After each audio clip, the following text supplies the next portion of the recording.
What's up, guys? Welcome to this episode of the Trainer Feed. We are your hosts. My name is Angel Sanchez.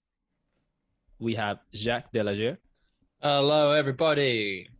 And we have David Bravo. What's up? Today, we're going to speak on a couple of topics. Actually, we're just going to speak on one. I was just pulling that out of my armpit. It's a friendlier place. We're going to talk about sleep. So I know we speak about sleep a lot.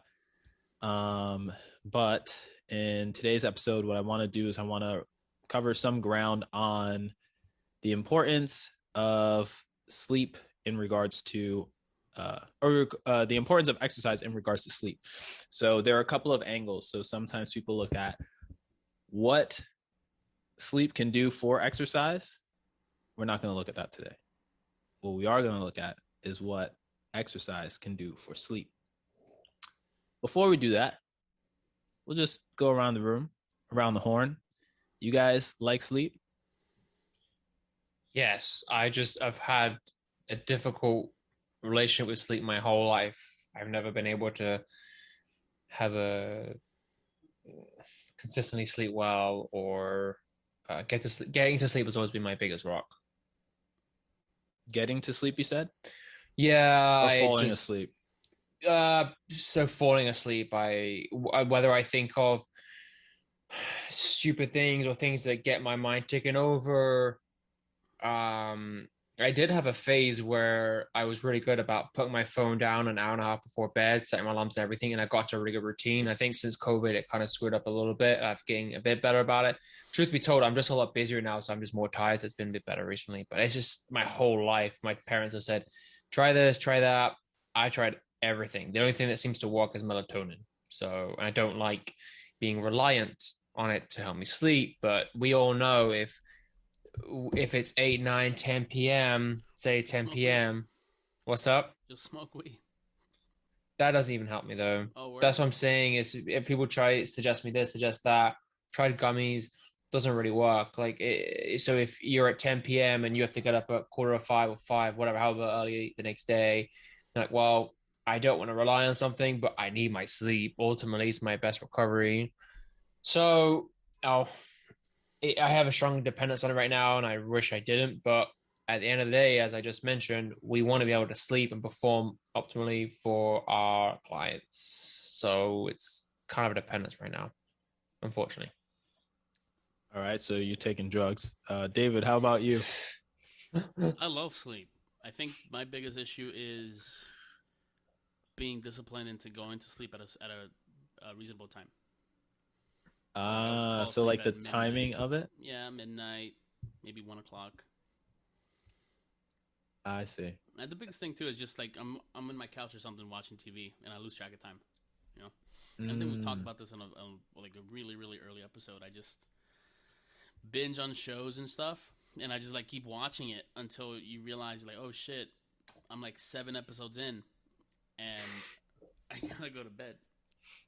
Squid Games began and ended in the same night. Oh my god! It took me 2 nights to watch it. Oh, okay. Alex about the same. Oh man. Yeah. So that's interesting because there are a lot of people have different challenges when it comes to sleep. So hearing your guys' relationship or hearing about your relationship with sleep is interesting. Because of a lot of different factors. But Jacques, do you feel like just to kind of double back, do you feel like before COVID, you said that your parents had said that you were always having trouble sleeping? I've always had trouble sleeping. Mechanism, like the same sort of situation? Like you're just thinking of things before you go to bed? I think at one point it was thinking about things that either stressed me out, and then I got to a point where I would just think of things that allow my creative part of my mind to take over and to help me fall into a sleep. I know one thing that I struggled a lot with when I was younger was, it's now an hour after being in bed, because it's often that prior to taking melatonin, it would be often that I'm in bed, I've been rolling around for an hour and I'm still not asleep, and then stressing about that I've been in bed for an hour, and I thought this was not normal. But when I'm speaking to other people and they'll say, oh, it takes me 10 minutes to fall asleep. I'm thinking to myself, 10 minutes? I'm there for an hour, sometimes an hour and a half before I fall asleep. And I don't understand what it is. I don't know if I'm not thinking. I know at one point I could never sleep on my back. So position was something that helped me. And sleeping on my front is the most comfortable, but it hurts my back when I wake up. Like it's not comfortable for that reason. So I try and sleep on my side, but it takes me longer to fall asleep on my side. But again, as a kid, I've always had the issue. So I eventually learned to take into consideration that it's not worth stressing about you getting so little sleep. I think a couple of instances I had a 6 a.m. session, and of course it's the night I'm wide awake until 1 a.m., 2 a.m. I'm like, oh, really? I have to get up like 3 hours, and I just know going ahead how ineffective I'm going to be a human for the rest of that day. I just know it already. So that's kind of that. Well, that is frustrating. So I just, I think when we spoke to certain sleep experts in the field, they say, well, if your pattern is consistent throughout the week, so if you alter your wake up time throughout the week, that screws with you. And that has done, because I had a set time I started every day before the pandemic. And since then, it's been a little bit, sometimes it's 6, sometimes it's 7, sometimes it's 8. So there's that too. But it's just always been an issue. And I noticed these last 2 weeks, I've been so busy that it's just, I'm so tired before I even get to bed that it's not been a problem. So sometimes it's just being physically exhausted. But in answering your question, it's just, I don't really know. People say try reading. People have said no TV. But I don't know. I think that would probably be an interesting to look at, though. The reading and the no TV, just because it might be what you're doing before you go to bed that might be keeping you up. Yeah. Or like, it's just, maybe it's the bed itself. Could be. Maybe it's the mattress. I don't think your bedroom has windows, right? We have curtains that black out the room. It's cold. Yeah. So it's a really good environment. And to the point where whenever we sleep anywhere else, we struggle. We were somewhere else the other day and it was not as dark, and the temperature was an issue, but it was a smaller, but we have a king size bed now as well. Yeah. So it's bigger bed, it's dark, it's cold, it's perfect for the conditions. And whenever you read studies on optimal conditions for sleep, those are some of the best conditions to have. So we do our part to do that also. But you're going back to seeing reading a book and not watching any or TV or look at any blue light technology before bed. But I even know as a kid, when I wasn't looking at any blue lights, it was an issue then. Before I had a cell phone, before I wouldn't even watch TV before I go to bed, I would do homework and just chill, whatever. I wouldn't have any technology to really engage with. And it was an issue then. So I would say still look at it though, because your sleep cycle changes as you get older, and there might be other reasons why you were staying up before bed. True. I don't know if you ever got bullied a lot, but I got bullied a little bit as a kid. Sometimes it's just like you're thinking about that next day. You're just like, damn, I don't want to go back. And then you wake up. That was part of it sometimes, unfortunately. But I actually, to tell you the truth, at the beginning the training business, I am going on a bit of a tangent here, but I was stressed about the whole money and finance, right? If you have how much you earn in a month is half your rent, and you're thinking, sheesh, like, where am I going to get the rest of the money from? And you can't earn all that money in 2 days, but you certainly could be more effective towards working towards that. But once I knew I wasn't living paycheck to paycheck anymore, I had such better sleep, because I didn't have to worry. And it just, but I try, and I have some really weird ways of what I think before I go to sleep. I don't know if you guys are interested in hearing it, but those are just some things that help me to just detach. But yeah. Do you give yourself affirmations? So no, man, therapy might be key too. I've been like if he's anxious, worried about stuff right before he goes to bed, then maybe either doing some, therapeutic techniques and or seeing a professional to help you like get rid of some of that stuff or unpack some of that stuff during the day, so that way you can sleep might be better too. I agree. I think, and you sleep talk too, and I'm sure there's something about that. I sit up in my sleep. Yeah. How do you know that, Angel? Well, we won't get into that. That's for another episode. We already spoke about it, I think. We did. Yeah, we sure did. Ad nauseum. But all right, go ahead. So what were you saying? Some of the things that No, it's affirmations?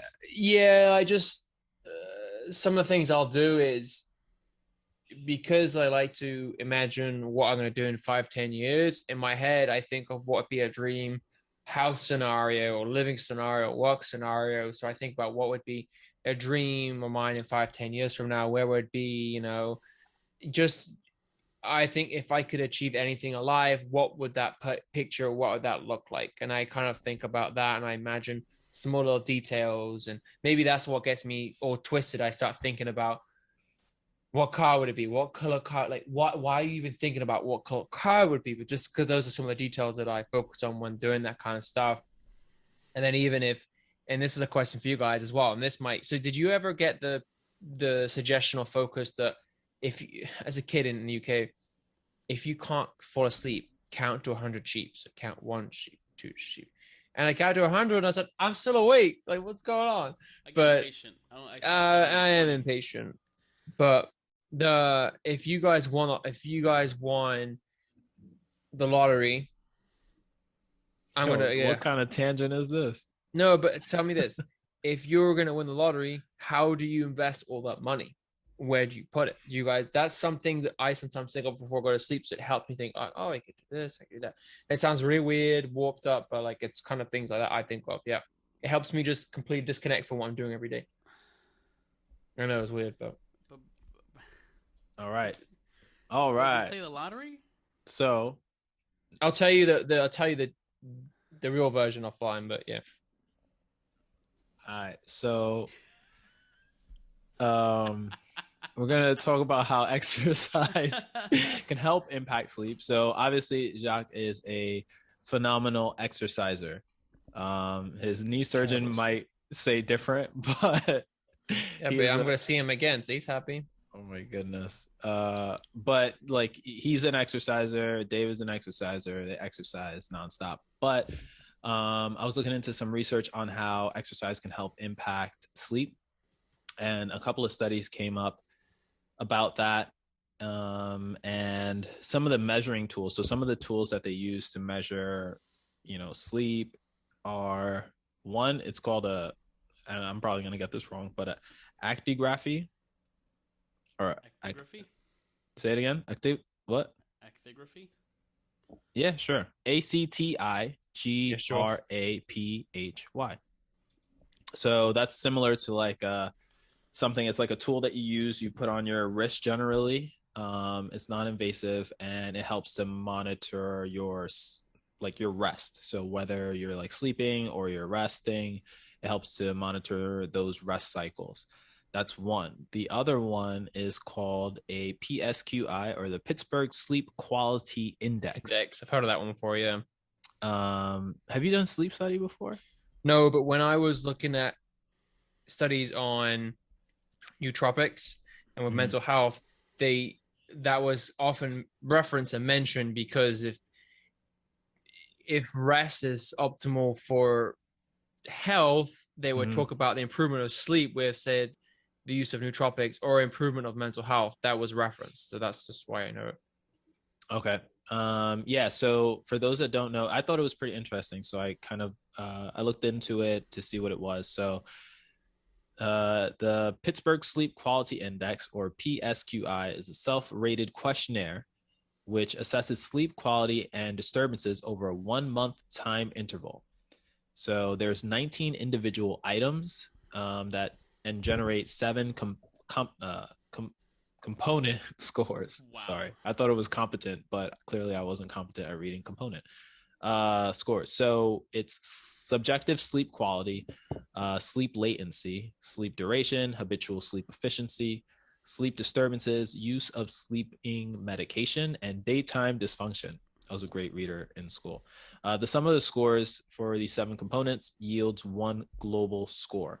So it's interesting because I was thinking about it, like, how do you rate sleep for some of these studies, right? If you're saying that you're going to exercise and then you're going to rate the sleep, like, how do you really quantify how well you did that? How the duration, the quality of sleep, how you feel when you wake up, things like that. So it's interesting that those were primarily the two metrics looked at when doing some of these studies. So it seems like a couple of things work. Exercise in general seems to help.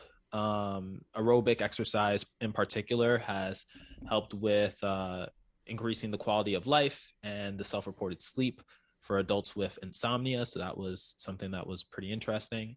Something else looked at heart rate variability and sleep quality. And it said that moderate intensity exercise training had a positive effect on sleep quality and cardiac autonomic function. The autonomic function was looked at for heart rate variability or heart HRV. And sleep quality was assessed by the PSQI and the actigraphy scores or recordings. So that was pretty interesting. Saw some of that. And another one looked at I'm sure you guys are familiar with studies, but then there's also reviews. So some reviews that review studies, and then it's kind of like a bundle, right? Like if you're looking at like stocks and then like index funds, is like an index fund is like a bundle of stocks. I don't know. I'm not a financial advisor, but review would just look at individual studies, and it just cites individual studies in these reviews. So one was just looking at the relationship between sleep and let's see. Yeah, the role of exercise induced peripheral factors in sleep regulation. And it looked at not only just humans, but other animals as well. And it observed that exercise increases the blood concentrations of signaling molecules that can increase the depth of sleep in animals. So I thought that was interesting as well. And then there's on and on. There's stuff about like physical activity with elderly people, because obviously when you get older, sleep cycles tend to shift. And then it becomes more erratic. I've noticed, I'm sure some of your clients as well, but I've noticed with like clients and friends and family that as you get older, it becomes harder and harder to acquire that optimal amount of sleep. It's like you become restless, or you have shorter bursts of sleep, and then you feel tired throughout the day. And as you get older, that tendency starts to shoot up. But some studies were showing that physical activity really helps with that, and just maintaining even minimal aerobic activity really does help. So like 180 minutes in a week, that seems to help with quality of sleep, and then also duration of sleep. So that study in particular, I think, was looking at nursing homes and elderly people living in nursing homes. And so taking a look at that. The other thing that I saw was that high intensity intervals. So people ask like, when do I get that cardiovascular exercise? When do I work out? And will that push back sleep? And there was one study, I couldn't find studies on just, I don't want to say normal people, but people who weren't endurance athletes. But this one study showed that high intensity exercise in the evening does not disrupt sleep in endurance runners. So I thought that was interesting, because sometimes you think about getting your workout in and you're thinking, oh yeah, I'll just go into the gym after work, and then things happen, and then you're just like, oh well, now it's too late, and then I'll never get to sleep. But it seems, at least for that specific group, that if you exercise, or you end exercise 3.5 hours before bedtime, it wasn't necessarily going to ruin the sleep cycle or anything like that. So I've heard that if you work out right before bed or at night, it'll incite you and won't let you go to bed. Yeah, I think it's, again, like this one was just looking at those endurance runners. So maybe it's to the point where those athletes are already used to that sort of exercise and they're acclimated to it. If you're not acclimated to it, it might be more inciting, and you might just wake up or just be up thereafter. Versus like if you do it all the time. I suppose it also depends on how intense it really is, right? Like if you're doing, well, sometimes you could deadlift like a lot and just be tired, right? Like you'll just be tapped. You ever do like some 5x5s or something like that, and you're just like, I can't count no more. It's going to take me at least 30 minutes for me to be able to read again. Like your brain is just like tapped. Your CNS is like done for the day. Yeah. So I suppose it depends on that, right? Depends on the person, I guess. Depends on the person, depends on how acclimated they are to that certain type of exercise. And what depends on how, as you mentioned, what high intensity means for them. if you said it was long distance runners, it didn't affect them. You said the people who already have a pretty good solid base, and I think also I don't know if you mentioned it, but it also depends if this is someone who sleeps a shorter or longer amount of time. If they're sleeping between 6 and 7 hours, or they sleep 9-10 hours, like maybe there's something to be said there. But I mean, when I did some of the research on it, I think they said as long as you're someone who's exercising regularly, it's going to help your sleep. I think, right? And some studies might show, well, I know you suggested you put forward a handful of them, but I think some studies will even state, because when I did this about a year ago and looked at some of them, some would say, right, they'll argue that it's high intensity sleep that's better, or low intensity sleep that's low intensity exercise, sorry, that helps sleep. But I want that high intensity sleep. High intensity sleep. That's what I've been lacking my whole life. But the bottom line is, if you're doing some form of exercise, it's going to help you improve your sleep quality, which is pretty much what you just touched on. But that was kind of the common theme when I saw stuff. Yeah, it made me think of doing like a challenge with you guys, or just something, because I know you spoke about in a previous episode, we spoke about wearables. And while I was looking up all this stuff, I was looking at the actigraphies, and noticing like the Whoop strap is probably one of those things, because the Whoop rates quality of, or it rates like, it doesn't rate necessarily the quality of sleep, it's just like your readiness. I think that's what they call it, and that probably engulfs a bunch of other metrics related to sleep and rest and function, and then also your effort. I think it's called strain or something like that. But we should definitely do that. We should all try it out, rock it out, and see what the sleep is like. Try to get down to the nitty gritty of Jacques' sleeping cycles. And we can, that'd be amazing. At the end, we're just going to be like, all right, you need to see a therapist. I think that's probably the best bet. I'm needing to anyway, because it seems like it's stress related, anxiety related. Yeah, it is. Anyway, let's not leave on that note. So the note that we're going to leave on is I'll pick up a Whoop strap. I think we got a discount, right? There's some discount somewhere. Yes. All right. Be able to. Maybe. So I'm going to try that out, see what that's like, and then I'll give you guys some feet. Yeah, I'll see what the big deal is. See if it can take a kettlebell clean or two to the face of it. Probably not. But yeah, because it has LEDs, probably not. But I do want to take a look at that, see what that's like. And some days you just realize you get good sleep, you're good to go. Sometimes you miss the bar, and then you just fumbling around the whole day like me. Anyway, wrap it here, cap it here, and we'll catch you guys in the next one. Bye. Well, guys, ciao.